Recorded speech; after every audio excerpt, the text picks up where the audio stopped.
It's been a very Hollywoodish week. 2 major Hollywood releases देखने को मिली हैं इस हफ्ते। इस वीडियो में रिव्यू करेंगे mission impossible the final reckoning. मेरे ख्याल में अगर कोई फिल्म जितनी भी अच्छी हो सकती है ना, वो इससे ज़्यादा अच्छी नहीं हो सकती। ऐसा ही मुझे हर बार लगा है जब भी मैंने मिशन इम्पॉसिबल की कोई भी फिल्म देखी है। टू कट इट शॉर्ट, ये कहना चाह रही हूँ कि mission Impossible franchise is my the favourite. मेरे ख्याल में सिनेमा अगर अच्छा हो सकता है तो इतना ही अच्छा हो सकता है, इससे बेहतर तो क्या ही होगा। So let me tell you कैसी लगी मुझे द फाइनल रेकनिंग। इस इंस्टॉलमेंट में ईथन हंट यानी हमारे टॉम क्रूज जो है वो IMF छोड़ चुके हैं। डेड रेकनिंग में ये देखा गया था, जो इसका 7वां इंस्टॉलमेंट है इस फ्रेंचाइज का, कि क्रूसिफाइड की डिलीवर करना ये मिशन था ईथन हंट का, टॉम क्रूज का। बट उन्हें ऐसा लग रहा था कि उनकी जो सरकार है या देश जो है उनका, US जो है, वो इस चाबी का दुरुपयोग करेगा और दूसरे देशों के अगेंस्ट एज न्यूक्लियर थ्रेट या फिर अपना सुप्रीमेसी, अपना वर्चस्व बनाने के लिए उसे अब्यूज़ करेगा या मिसयूज़ करेगा, ऐसा उनको लग रहा था। तो उन्होंने वो की हासिल करने के बावजूद IMF को डिलीवर नहीं करी थी और वो गायब हो गए। वो अपने किसी भी टीम मेंबर के मैसेजेस को रिवर्ट नहीं कर रहे थे। तो इस बार द फाइनल रेकनिंग में ये देखने को मिल रहा है कि प्रेसिडेंट एरिका स्लोन खुद मैसेज भेजती है ईथन को और वो ईथन को कहती है कि वो सरेंडर करे। वो ईथन को उनके कंट्रीब्यूशन के लिए धन्यवाद भी देती है, बट वो ईथन को ये समझाने की कोशिश करती है कि एक AI जनरेटेड वायरस, जिसके बारे में डेड रेकनिंग में भी बताया गया है, उसने सारे न्यूक्लियर पावर्स जो है छोटे बड़े इस धरती पर, उनके न्यूक्लियर सिस्टम में किसी ना किसी तरह से एंट्री कर ली है, उनको हैक कर लिया है और ये बहुत ही ख़तरनाक परिस्थिति बन चुकी है। और ऐसे कोई परिस्थिति निर्माण होने वाली है कि ये जो AI जनरेटेड वायरस है, जिसका नाम द एंटिटी बोला जा रहा है इंग्लिश वर्जन में, और हिंदी में इसे वजूद ऐसे कहा जा रहा है, ये अपने आप न्यूक्लियर मिसाइल्स लॉन्च कर देगा और इस धरती का, मानवता का अंत हो जाएगा। तो प्रेसिडेंट स्लोन कहती है ईथन से कि वो सरेंडर करे और वो की उन्हें दे दे। इस मैसेज को सुनने के बाद ईथन जो है अपने दोस्तों से मिलने जाते हैं, बेंजी और लूथर से। बेंजी और लूथर से डिस्कस करने पर उन्हें जो एंटिटी है उसके बारे में और जानने को मिलता है और ये भी पता चलता है कि ईथन ने खुद भी अभी तक एंटिटी के बारे में बहुत कुछ पता किया है। अब जितनी भी जानकारी ईथन के एट डिस्क्रेशन उनके पास है, वो डिसाइड करते हैं कि उन्हें अब सरेंडर करना है और वो चाबी IMF को सौंप देते हैं। एज सच ईथन को सरेंडर करने के बाद किसी मिशन पे नहीं भेजा जाता, उन्हें डिप्लॉय नहीं किया जाता, उन्हें बस सरेंडर करने को कहा जाता है और वो की हासिल करना चाहते हैं उनकी जो सरकार है, जो उनकी अथॉरिटीज़ हैं। बट ईथन जो है प्रेसिडेंट एरिका स्लोन को कन्विंस करने में कामयाब हो जाते हैं कि उन्हें एक लास्ट मौका दिया जाए। उन्होंने भले ही हमेशा IMF के हक में काम किया है, बट उन्होंने कभी भी अपने बॉसेस के ऑर्डर्स नहीं माने हैं। उन्होंने अपने ही तरीके से मिशन को अंजाम दिया है। बट हालांकि उन्होंने जितने भी काम किए हैं वो मानवता के हक में हैं और US गवर्नमेंट के हक में ही रहे हैं, IMF के हक में ही रहे हैं। इसको बेस बनाते हुए वो प्रेसिडेंट स्लोन को कन्विंस करने में कामयाब हो जाते हैं कि उन्हें एक आखिरी मौका दिया जाए और उन पर ट्रस्ट किया जाए। ये एंटिटी को वो नेस्तो नाबूद कर देंगे, ख़त्म कर देंगे और इस खतरे से पूरी मानवता को वो बचा लेंगे। एरिका जो है ईथन की बातों से कन्विंस हो जाती है। वो बहुत ही इम्पॉसिबल लगने वाली चीज़ों का, गैजेट्स का, शिप्स जो होती है उनकी, AW बुश जो है यानी कि न्यूक्लियर पावर से लेस जो उनकी एयरक्राफ्ट कैरियर जो बड़ी शिप है, वो उसकी डिमांड करते हैं। ऐसे इम्पॉसिबल सी वो डिमांड्स करते हैं, बट एरिका गिव्स इन, वो उन पे ट्रस्ट करती है। 72 आवर्स का टाइम है उनके पास और लगभग ऑलमोस्ट सारे न्यूक्लियर पावर्स पर अभी तक एंटिटी ने कब्जा कर लिया है, सिस्टम्स को हैक कर लिया है। बस जो 4 देश है, यूके, यूएस, रशिया और चाइना, इन 4 देशों को छोड़ करके बाकी सारे न्यूक्लियर सिस्टम्स जितने भी, इंक्लूडिंग हमारा इंडिया जो है, उसके सिस्टम को भी, न्यूक्लियर सिस्टम को एंटिटी ने हैक कर दिया है, ऐसा फिल्म में दिखाया गया है। तो किस तरह से एथन जो है इस मिशन को, जो बिल्कुल इम्पॉसिबल सा लग रहा है, उसे अंजाम देते हैं और वो किस तरह से मानवता को इस एआई जनरेटेड वायरस के खतरे से बचाते हैं, ये इसकी कहानी है। लेट मी रिव्यू के कैसी लगी मुझे ये फिल्म अच्छी है, बहुत ज़्यादा अच्छी है और इसे MX4D में देखने का एक अपना अलग ही एक्सपीरियंस है। बट थोड़ा फ़र्क है, जो पहले के 7 इंस्टॉलमेंट्स आए हैं ना मिशन इम्पॉसिबल के, उसमें और ये जो लास्ट 2 पार्ट्स यानी कि डेड रेकनिंग और द फाइनल रेकनिंग, इसमें थोड़ा ना फ़र्क है इसकी मेकिंग में। ये जो फिल्म है the final reckoning, this is like ज़्यादा इसमें जो वेटेज है वो साइकोलॉजिकल इम्पैक्ट क्रिएट करने में, आई थिंक मेरे हिसाब से जो इसके मेकर्स हैं, जो स्क्रीन राइटर और स्टोरी राइटिंग जिन्होंने करी है, डायरेक्शन जिनका है क्रिस्टोफर मैक्वेरी जो है, उन्होंने फोकस जो है 2 मेन स्टंट सीक्वेंसेस है इसमें। एक अंडर वाटर सीक्वेंस है लगभग 20 मिनट का, एंड एक एरियल बाईप्लेन पर स्टंट सीक्वेंस है टॉम क्रूज का, जिसमें वो अपसाइड डाउन वो एक्शन सीन लगभग वो भी 15 मिनट के आसपास वो चल रहा है। ये एक्शन सीक्वेंस पे आई थिंक फोकस ज़्यादा कर दिया है, मुझे ऐसा लग रहा है इस पर्टिकुलर इंस्टॉलमेंट में। एंड बाकी जो फिल्म में हो रहा है, आई मीन ठीक है, मैन टू मैन कॉम्बैट देखने को मिल रहा है, भागते हुए ईथन हंट भी दिखाई दे रहे हैं जो हर एक मिशन पे रनिंग टॉम क्रूज एकदम जिस with the speed of wind वो भागते हैं, जैसे हवा में ही उड़ रहे हो, इस तरह से भागते हुए टॉम क्रूज इसमें भी दिखाई दे रहे हैं। हर फिल्म में हमने देखा है किसी न किसी IMF मेंबर की, एजेंट की ऑन द फील्ड डेथ हो जाती है, यहाँ भी हो रही है। आई am not revealing, I am not being a spoiled sport here, यहाँ भी डेथ हो रही है। फर्स्ट हाफ जहाँ पर इंटरवल तक जो मूवी आ रही है ना, वो बेसिकली मोर और लेस साइकोलॉजिकल इम्पैक्ट क्रिएट करने में है। They are talking more about technology के बारे में बात ज़्यादा हो रही है कि लूथर ने कुछ ऐसे उपकरण, कुछ गैजेट्स, कुछ ड्राइव, कुछ इंस्ट्रूमेंट्स इस तरह से डेवलप कर लिए हैं जिससे एंटिटी को पकड़ने में या काबू करने में या ख़त्म करने में मदद मिलेगी।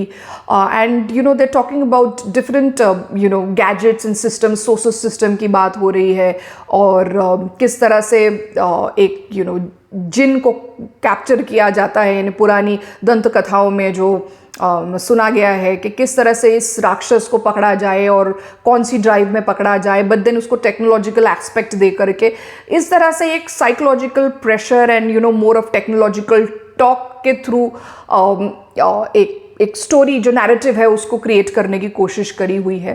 कंपैरेटिवली जो मैन टू मैन कॉम्बैट है या जो एक्शन सीक्वेंसेस है वो कंपैरेटिवली कम है यहाँ पर, और फोकस प्राइमरीली जो अंडर वाटर लगभग 800 फीट नीचे जो सेवास्तोपोल सबमरीन था, रशियन सबमरीन था, बिल्कुल इनविजिबल सा, इनविजिबल इन द सेंस उसको कोई ट्रैक नहीं कर पाता था। यानी दुश्मन जो सबमरीन्स थी या जो भी रशिया के एनिमी नेशंस हैं वो उस सबमरीन को ट्रैक नहीं कर पाएंगे, उनको पता नहीं चलता है कि यहाँ पर एक्चुअली कोई सबमरीन है करके। ऐसा वो सबमरीन दिखाया गया था डेड रेकनिंग में। तो इस सबमरीन में वो AI जनरेटेड वायरस जो है वो घुस गया था इनके सिस्टम में, और इस AI जनरेटेड वायरस, ये जो एंटिटी है, इसी ने इस सबमरीन को धोखा दे करके या किसी तरह का एक फॉल्स इफेक्ट क्रिएट करके कि उनके ऊपर हमला हो रहा है, और इनसे ही जो टॉर्पीडो ट्यूब्स से टॉर्पीडो स्ट्राइक करवाए थे एंड वो टॉर्पीडो से ही फिर इसी सबमरीन को ख़त्म कर दिया था। ऐसी एक घटना हमको देखने को मिली थी डेड रेकनिंग में, और ये सबमरीन वहीं पर कहीं तो भी पूरी तरह नेस्तो नाबूद हो गया, वो लोग मर गए। देन यहाँ पर वो जो एंटिटी है उसका सोर्स कोड है, तो वो सोर्स कोड अनलॉक करने का जरिया वो क्रूसिफाइड की है जो ईथन के पास है, और वो सोर्स कोड एक पॉडकोवा नाम की एक डिस्क है, डिस्क जैसा, हार्ड ड्राइव जैसा कुछ लग रहा है, वो पॉडकोवा को लेकर के जाना है और फिर उसके थ्रू ये एंटिटी को ख़त्म करने की कोई प्लानिंग ईथन ने खुद बनाई है, जितनी भी जानकारी ईथन के पास है उसके हिसाब से।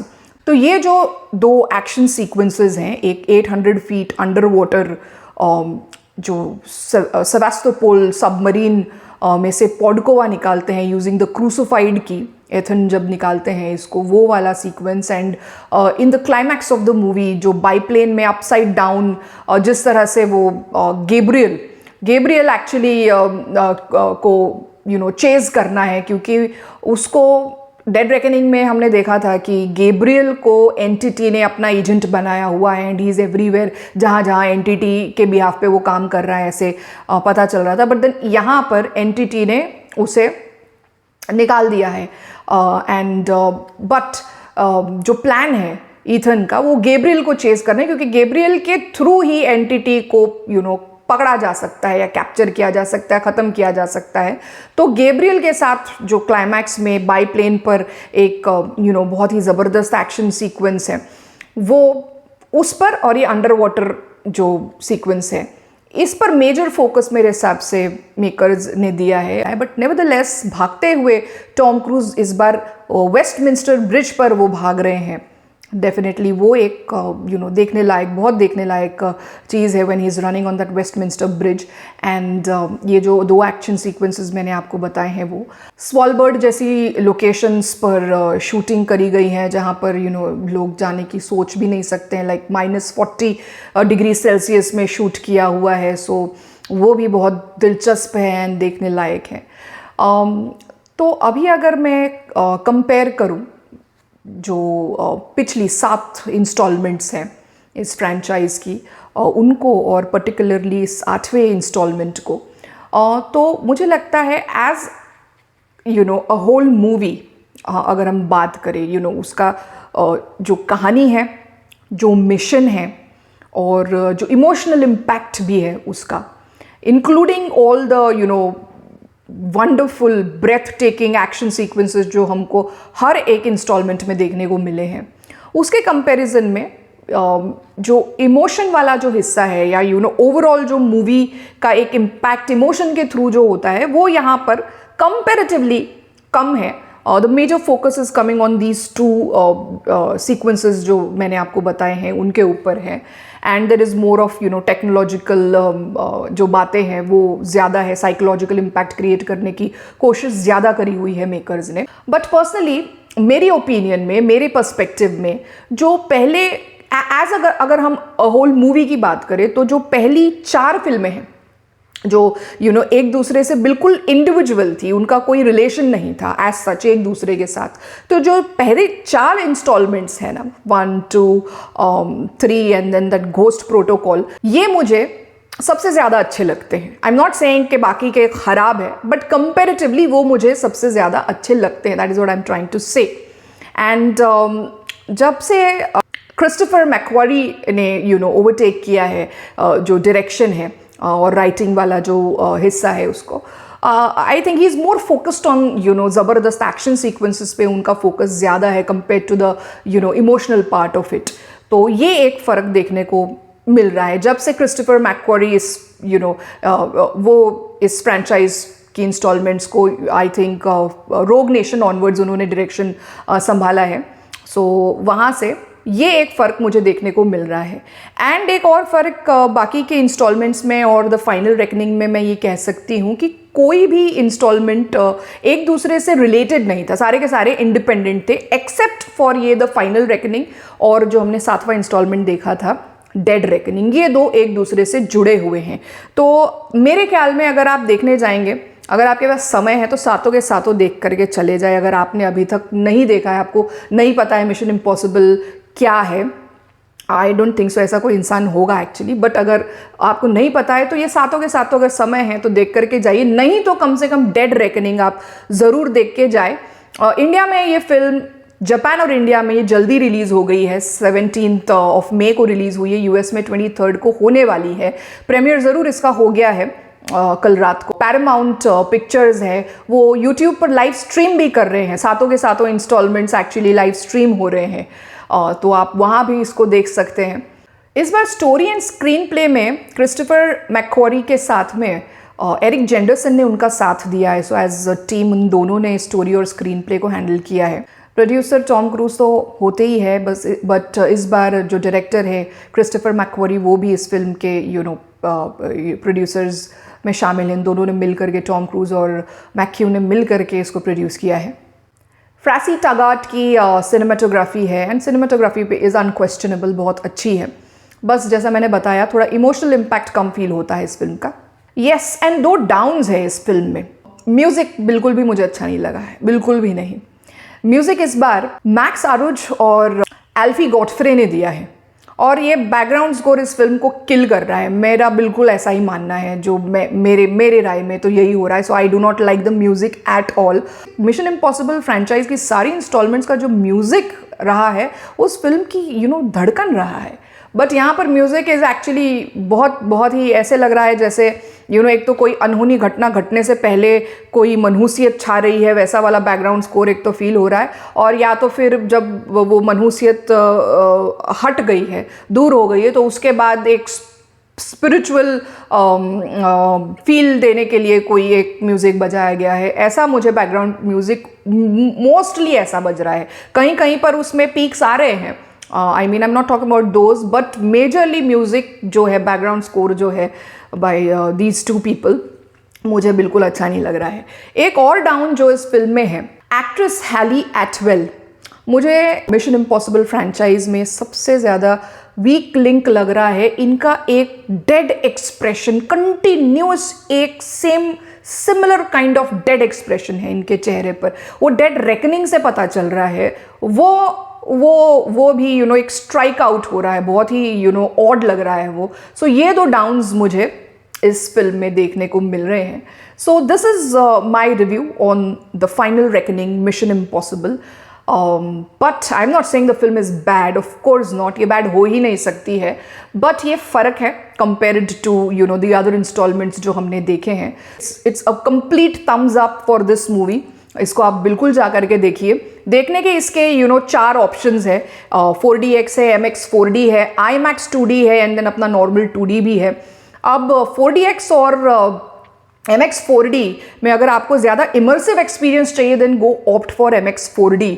उसमें आपको बिल्कुल सब फील हो जाएगा, जैसा मूवी में जो चीज़ हो रहा है सब कुछ आपको वैसा का वैसा जो है वो क्रिएट हो जाएगा आपके एनवायरनमेंट में जहाँ आप बैठे हैं वहाँ पर। और 4DX में भी इमर्सिव जो उसका फील है वो भी अच्छा है, बट देन उसका आई थिंक पिक्चर क्वालिटी जो है, इमेज क्वालिटी जो है, यानी कि जो विजुअल इफेक्ट है वो ज़्यादा बेहतर है compared to MX 4D in my view. अलग किसी का पर्सपेक्टिव यहाँ पर बन सकता है। नेवरदलेस IMAX 2D पर देखने को भी ये फिल्म कंप्लीट सेटिस्फैक्शन दे रही है आई थिंक। बट ये ऑप्शंस मेजर मेट्रोज में अवेलेबल है, छोटे शहरों में आई थिंक सिर्फ 2D वर्जन्स में ये फिल्म अवेलेबल है।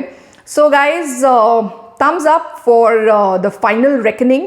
Emotional impact थोड़ा कम, but yes, जो 2 scenes हैं अंडर वाटर जो सीक्वेंस है और बाई प्लेन पे अपसाइड डाउन जो सीक्वेंस, एक्शन सीक्वेंस है, इट्स अ मस्ट वॉच। ऐसा एक्सपीरियंस आपने कभी नहीं किया होगा एंड इसके लिए इस फिल्म को कभी भी मत मिस करिए, just go and watch it. अगर आपको मेरा रिव्यू करने का तरीका पसंद आया, do like, share and subscribe to my channel and see you in the next video.